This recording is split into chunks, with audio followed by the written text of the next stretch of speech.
Here are 3 words, germs, bacteria, and viruses, that books can be written upon. In fact, a whole encyclopedia on each. The words germs and bacteria are used synonymously. They are one and the same. We have been taught to fear these 3 entities, kept ignorant of the causes of diseases. We are taught to run to the doctor to kill the germs, bacteria, and viruses. We are told that these germs, bacteria, and viruses are lurking around every corner, ready to pounce on us as an invading force that causes disease. Through the media and learning, our schools and universities, we are told and brainwashed into believing these are enemy forces that lay us low in disease, and we must be inoculated with vaccines to kill these germs and bacteria. We are told that the antibiotics, meaning anti-life, and drugs are necessary to kill these invading monsters, commonly called, quote, the bug, unquote. Germs, according to Western Dictionary, says, germs, any microscopic organism, especially one of the bacteria that can cause disease. So now it is established that a germ is bacteria that causes disease. Bacteria, according to Western Dictionary, says, bacteria, typically one-celled microorganisms that have no chlorophyll, multiply by simple division and can only be seen with a microscope. They occur in 3 main forms: spherical, cocky, rod-shaped, bacilli, and spiral, spirilla. Some bacteria cause diseases such as pneumonia, tuberculosis, and syphilis, but others are necessary for fermentation, nitrogen, fixation, and etc. So here again, we are told that bacteria cause diseases. Through all the controlled books of learning, we are taught that bacteria causes diseases. So let's look what a virus is. A virus, according to Webster's Dictionary, is any group of ultra-microscopic or submicroscopic infective agents that cause various diseases, such as smallpox. Viruses are capable of multiplying in connection with living cells and are variously regarded as living organisms and as complex proteins, specifically a filtrable virus such as exudation from the vesicles of cowpox, used as a vaccine for smallpox. So again, we are taught that viruses cause diseases. So what is a disease? A disease is defined by Webster's Dictionary as disease is any departure from health, illness in general, a particular destructive process in an organism with a specific cause and characteristic symptoms, specific illnesses or ailment. Synonymous disease may apply generally to any deviation of the body from its normal or healthy state. It may refer to a particular disorder with a specific cause and characteristic symptoms. Affection refers to a disorder of a specific organ, part, such as an affection of the spleen. Malady refers to deep-seated chronic disease, frequently one that is ultimately fatal. Ailment refers to a chronic, annoying disorder of whatever degree of seriousness. In the Encyclopedia Americana, disease/germ theory, diseases in their animal or vegetable forms may be the result of introduction and subsequent growth of minute organisms, all of which are microscopic in size and which quickly increasing in number produce in the bodies of the hosts more or less profound chemical alterations accompanied by the formation of poisons. Germs are the vegetable and animal organisms. The morbific secretions thrown out by their secretions and excretions of their hosts not uncommonly infect all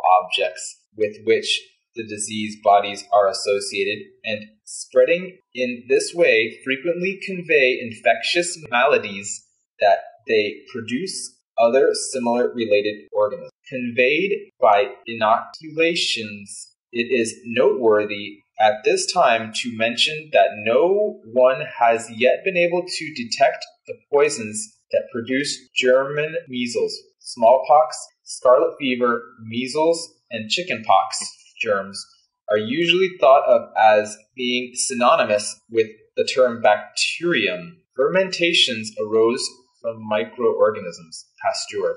You see, by definition, that germs cause disease, and also that no one has been able to detect the poisons that cause German measles, smallpox, and scarlet fever.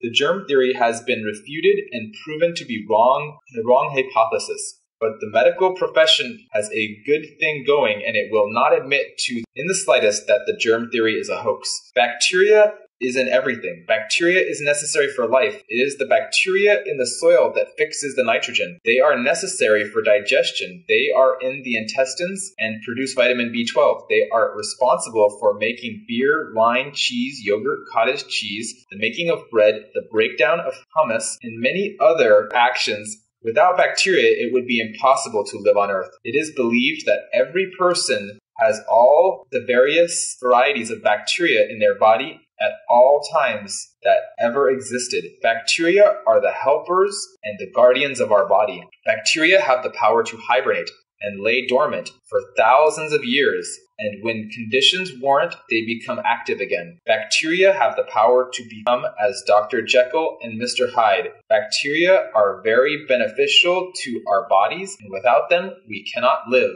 However, if we have a system that is toxic from eating poor food, wrong combination of foods, and riotous living, and having an enervated body constipated with our own wastes, it is in the bacteria that come to the rescue to clean up the mess. In the cleanup process, the byproducts of the bacteria also become poisonous to the body, producing toxemia worse than before. It is not the bacteria that cause the disease. The bacteria are the secondary cause and occurs because of the toxemia that was present.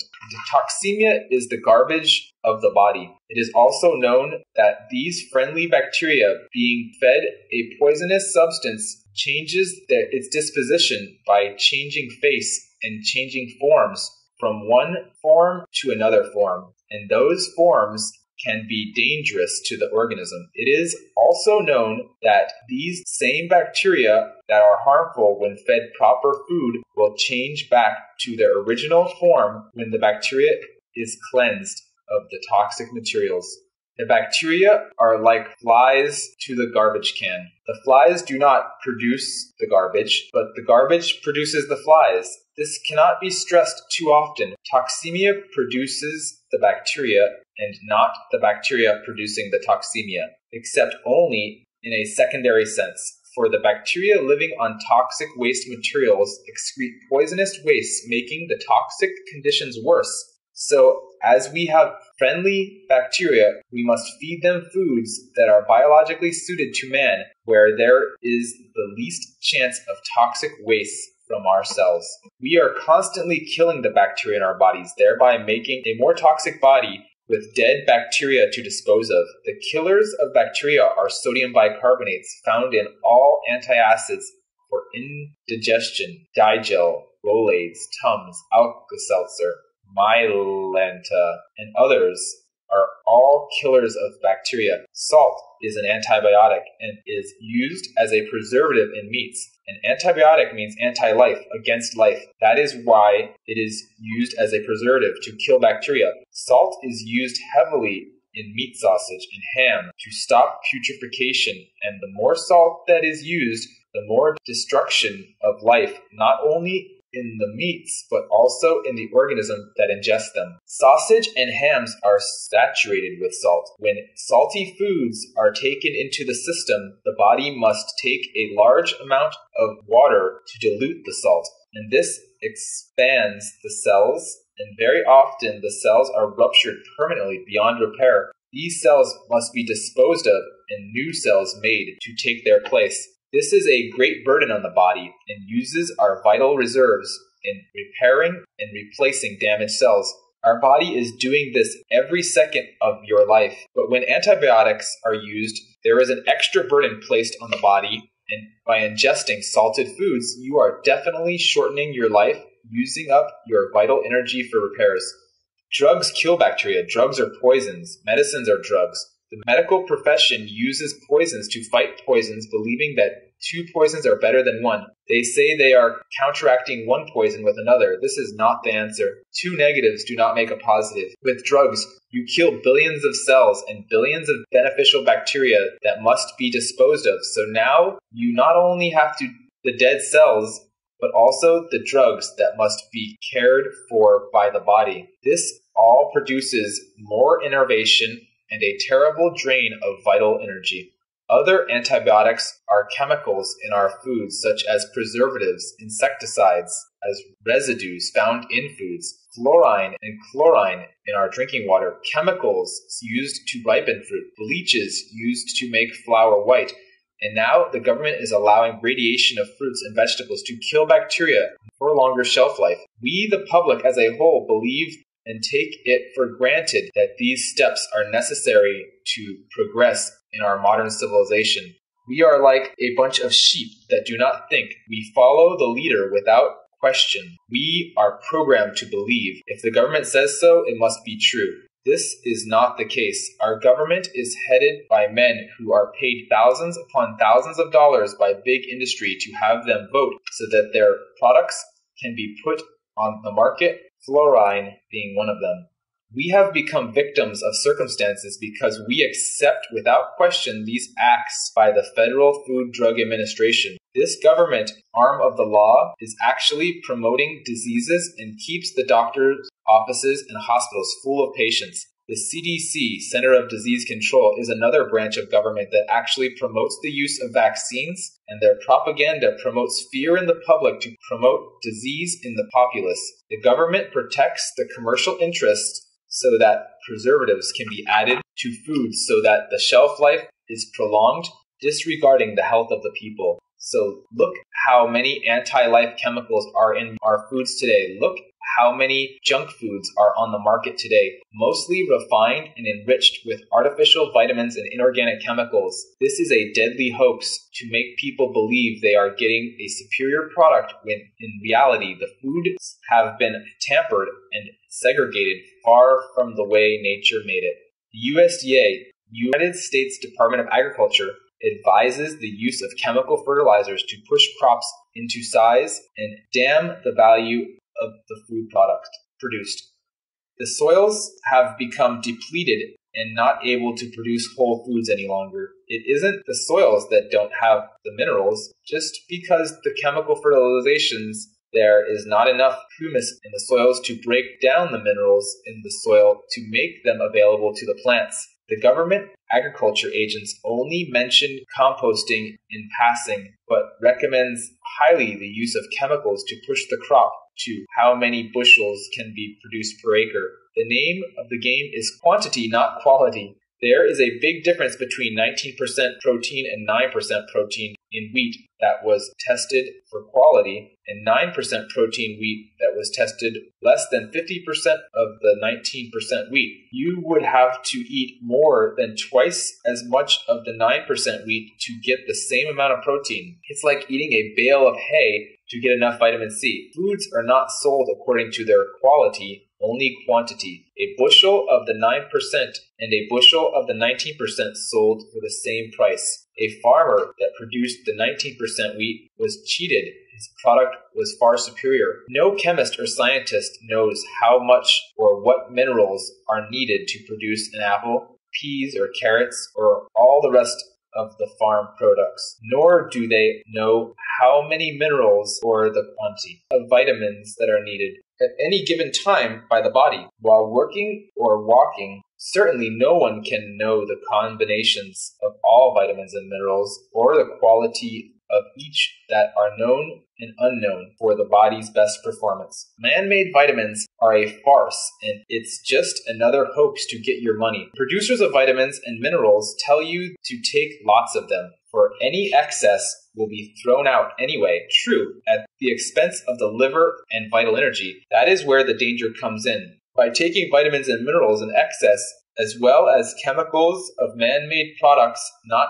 adaptable to the body, it takes energy to expel drugs, vitamins, and inorganic minerals. How much vital energy do you have left? Can you afford to spend it foolishly? An article in the Tampa Tribune written by Dr. Nora Newsom, a staff writer titled Real Food News, tells of a manufacturer supplying a costly antibiotic for an ill woman at no charge because she would not afford $22 a day for the drug. No, not including other medicines she was taking. Geneza Greenlee, 27-year-old age. The kind of bacteria I've got only a few doctors have come in contact with.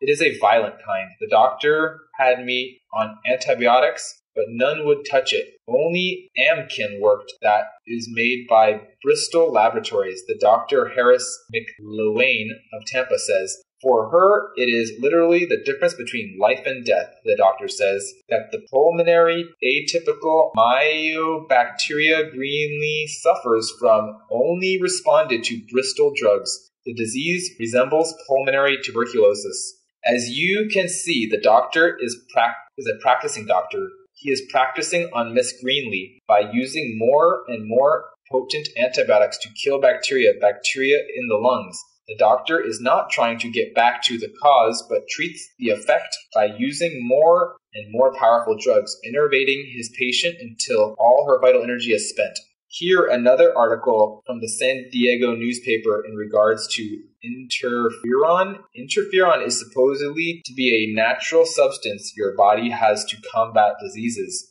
Dr. Jan T. Vayok of the New York University Medical School says people with the deadly acquired immune deficiency syndrome, in short, AIDS, can carry an unusual form of interferon, the body's natural defense fighter, and this suggests that using of the substance to treat the disease could make it worse. If interferon is responsible for some of the disease symptoms, attempts to make it for treatment of disease will only add insult to injury, and it would be more appropriate to devise methods for removing interferon from the body. Now they want to take away whatever natural immunity the body has left to fight disease. The only source of making interferon is the human body, and this is probably a method of taking it away from the patient and charging them for doing so, and giving it to another patient and charging them for it.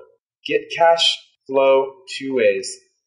Dr. Vilcek told the American Cancer Society in a seminar that the discovery of the odd form of interferon in AIDS patients also suggests that prevailing theories about the cause of the disease may be wrong. Most researchers think that AIDS is caused by an unknown virus, but Mr. Vilcek says this possibly is unlikely, mainly because the interferon found in AIDS patients is different from the interferon produced during common virus infections. Another possibility, which I consider more likely, is that the production of interferon is linked to some anti-immune process. AIDS, for acquired autoimmune deficiency syndrome, is a new disease that knocks out the immune system without the natural defenses against invading germs.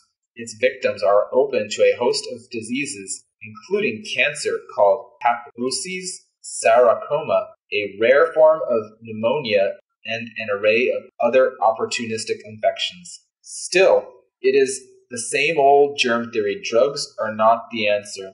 The article says nothing about the life habits of the individual that has AIDS, such as smoking, taking drugs, blood transfusions, vaccinations, eating junk food, lack of exercise and sunshine, or enervation by drinking alcohol drinks or other life-sapping living habits. Out of one side of their mouth, they talk about invading germs causing AIDS. Out of the other side of their mouth, it is the immune system that is altered and impaired. But they do not tell you what alters the immune system. When drugs of any kind are taken from childhood, one of the uses of vaccines, the immune system is damaged and altered. It is no wonder that an epidemic of vast proportions will materialize. With the rampant use of chemicals and drugs, blood transfusions too is one of the main causes of AIDS due to administering someone else's protein, a foreign protein, into the bloodstream. When will people learn? Though all the articles and newspapers and all media are continually bombarded with the germ theory, we are being attacked from all angles to brainwash us into taking things that kill the invaders. They even want us to be prepared, like building an arsenal to prepare for war by taking inoculations so that when the enemy attacks, we will have an ammunition to fight. We are to get vaccinations for the various kinds of flu, cold shots, smallpox, measles, diphtheria, tetanus, mumps, whooping cough, allergies, scarlet fever, polio, and AIDS, and herpes. This is the arsenal of the medical profession, and you are the ones that get these shots and destroy your body's immune system. That is the cause of AIDS in the first place. The sad part is that if you can't afford it, the government will pay for those shots and vaccinations, as our government is supporting the medical industry. So if you don't pay for it, you are going to pay for it indirectly through taxation. You will also pay for it by innervation of your body and future hospital and doctor bills. Your body must fight those inoculations and poisons that are administered into the bloodstream. Can you see what a vicious cycle it is? When you begin to see the light, begin to know the truth, you will no longer need doctors and hospitals. You will no longer need drugs and vaccinations, and you will no longer have fear of germs and viruses. Now let's look and see what a virus really is. A cell is composed of proteinaceous sac, and in it are organelles called mitochondria. They are from 400 to 4,000 of these mitochondria in each cell. There is also an enzyme in each cell called lysosome, and its operation is somewhat like a cyanide capsule. It destroys the life of a person immediately so that any secrets cannot be told to the enemy. What is the way the lysosome performs? When the cell is damaged beyond repair, or when the cell is destroyed on purpose, the lysosome acts to break down the cell into much smaller pieces so that it can be carried away and disposed of. It is at this time that 75% of the protein is recycled, and that is the reason we do not need so much protein in our intake of food. We do not need the highly daily requirements that is recommended in our daily diet. The lysosomes must break down the mitochondria, the DNA, the RNA, into smaller pieces to be absorbed into the lymph through membranes by osmosis into the bloodstream, where they are carried to the various elimination organs. The mitochondria carry within the organelles the DNA and the RNA, which are genetic materials and blueprints to produce cells for their particular functions. When the cells are damaged, as in cuts, burns, or where the body destroys cells to produce an opening for one avenue to expel morbid matter, such as pimples, boils, carbuncles, psoriasis, eczema, and ulcers, the lysosomes are at work to break down the cell into smaller pieces. However, there are always bits and pieces, residues of the cells that do not get broken down far enough, and then the bacteria in the body comes into action to finish off the job the lysosomes fail to do. The bacteria are now present to clean up the garbage, so to speak. Bacteria, though, they are friendly bacteria, cleaning up the garbage of the cells now change, and the excreta of the bacteria are very poisonous. Depending on the severity of the damage to the cells determines the amount of debris that will have to be removed and disposed of. Remember, billions and billions of cells in a body are dying and being rebuilt every second of your lives. These billions of dead cells must be cared for continuously. When you add salt or any other chemical, drug, alcohol, coffee, or tea, kill many billions more cells. You have now increased the burden of the body to take care of more dead cells, using up more vital energy to do so. The so-called viruses are dead pieces of DNA and RNA of the cells. They are not alive, but appear to be so due to the action of the bacteria surrounding the garbage. Bacteria have changed their forms according to the foods that we are disposing. They are what they eat, as we are what we eat. They are always present where there is disease, because that is the seat of the problem. If we had a clean body, the problem would not exist. Given a chance, the body will clean up the mess, and if you did not repeat the infringement, the body will stay responsibly clean, and the problems would not be repeated. To take drugs to kill the bacteria is to stop the elimination process, and you are adding to the problem with double trouble, as the body must now park these dead cells and toxins until some later date, when given a chance, will try to dispose of them. When you have killed the bacteria with antibiotics, you are really in trouble. You are creating a monster. The monster you are creating is cancer. This is the end product of not allowing the body to care for itself. Of course, there are many stops, opportunities along the way, just as there are many towns for you to go through as you make a trip from Los Angeles to New York. You have many symptoms and diseases along the way, and the parking of toxins that have been turned inwards because you didn't give the body a chance. If you start now to let the body get rid of its parked toxic materials with the drugs you have added, you will no doubt have to go back through all those towns. It has taken a long time to get where you are today, but thank God it won't take that long to return to health after you reverse the process. A speeding train, when applying the brakes, takes time to stop. The train and reverse the process must also take time. There will be no pleasure in cleaning out your system, but you will know that you are on the right track as you progress. You might have more pain and discomfort while you are eliminating, but you can be assured that you are now helping yourself the best possible way. Drugs are only palliatives and are a form of self-destruction. It is also a form of suicide. Taking medicine or drugs is just as bad as, if not worse, than taking alcohol. Alcohol numbs the brain and damages brain cells by hundreds of billions of cells. Then you hear people say that they can't drink anymore. They are losing their memory and they do foolish things because their minds are not clear. When you drive an automobile after taking a shot of allergy, thyroid pills, tranquilizers, and any other drugs such as Valium, antihistamines for allergies or asthma, nicotine, tobacco, caffeine, codeine, aspirin, or other painkillers, you not only jeopardize yourself, but all others on the road. All are drugs and have no place in the human body and will give you nothing but trouble. If you don't believe me, look at you now. Maybe you don't feel it now, but as soon as you get older and the vital energy decreases, you will have problems depending on how many and what kind of drugs you are taking now. The choice is always yours to make.